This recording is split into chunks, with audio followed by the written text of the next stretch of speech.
जो कॉन्सेप्ट का सीरीज चल रही है डिस्कशन में, उसमें आज हम आपके लिए लाए हैं डिस्कशन करने के लिए थुसिडाइड्स ट्रैप।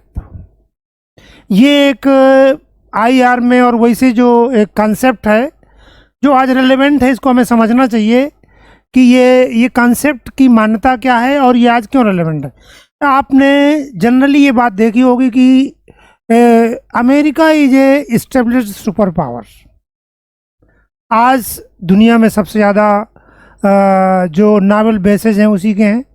उसका जीडीपी भी 28 ट्रिलियन डॉलर है और टेक्नोलॉजी में भी बहुत आगे है वो।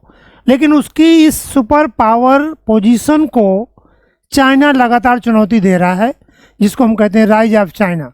चाइना की जीडीपी है 16 ट्रिलियन डॉलर, लेकिन उसने भी जो क्रिटिकल और इमर्जिंग टेक्नोलॉजीज हैं, मिलिट्री मॉडर्नाइजेशन है और अपनी जैसे BRI जैसे प्रोग्राम के माध्यम से अपनी ग्लोबल स्ट्रेटजिक इन्फ्लुएंस को बढ़ाया है। तो ये बात उठने लगती है कि जो इस्टेब्लिश्ड पावर है अमेरिका, उसको रिप्लेस करने वाला है इमर्जिंग पावर चाइना।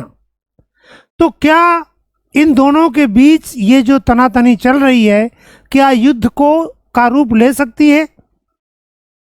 इसी सवाल का जवाब देता है ये कॉन्सेप्ट थुसिडाइड्स ट्रैप। अगर इस कॉन्सेप्ट को मानो आप, तो इनके बीच युद्ध या मिलिट्री कॉन्फ्लिक्ट जरूरी है। कैसे? एक्चुअली पहले हम ये समझ लेते हैं कि थुसिडाइड्स ये था कौन और ये कॉन्सेप्ट क्या, किस तरह से उसको यूज। एक्चुअली थुसिडाइड्स जो है ना, हिस्टोरियन है। 431 BC में यूनान में एथेंस और स्पार्टा के बीच वार हुआ। क्यों? Sparta was a established military power, लेकिन एथेंस ने मॉडर्नाइजेशन करके मिलिट्री पावर गेन करने की कोशिश की, तो उसको लगा ये मुझे रिप्लेस कर रहा है। देन स्पार्टा ने अटैक कर दिया। इस घटना का उल्लेख किया था अपनी किताब में थुसिडाइड्स ने। उनकी किताब का नाम था पेलोपोनेशियन वार 431 BC। यानी कि थुसिडाइड्स ने ये कहा कि स्पार्टा ने इसलिए अटैक कर दिया था कि ये मुझे रिप्लेस कर देगा। तो वहाँ से एक अमेरिका का विद्वान है, पॉलिटिकल साइंटिस्ट हैं, ग्राहम एलिसन, उसने ये कहा कि ये आइडिया चीन और रूस के कॉन्फ्लिक्ट में भी लागू किया जाना चाहिए। और वैसी सिचुएशन यहाँ पर है कि US is a established power और उसको लग रहा है कि उसको हर जगह पर सेंट्रल एशिया में, साउथ एशिया में, मिडिल ईस्ट में चाइना चुनौती दे रहा है। तो वही स्थिति यहाँ पर भी हो सकती है जो स्पार्टा और एथेंस की हुई थी। उसने सबसे पहले इस थुसिडाइड्स ट्रैप का आइडिया दिया ग्राहम एलिसन ने 2012 में फाइनेंशियल टाइम में। उसने एक आर्टिकल लिखा था, बाद में उसी को उसने एक्सप्लेन किया। 2017 में एक किताब लिखी डेस्टाइन्ड फॉर वार। इसमें उसने एलोबरेट किया उस कॉन्सेप्ट को, और एक इंटरेस्टिंग उसकी स्टडी है वो ये है कि उसने प्राचीन समय से लेकर अब तक 16 ऐसी घटनाओं का अध्ययन किया है जहां एस्टेब्लिश्ड पावर को रिमूव करने के लिए नई पावर आ रही है।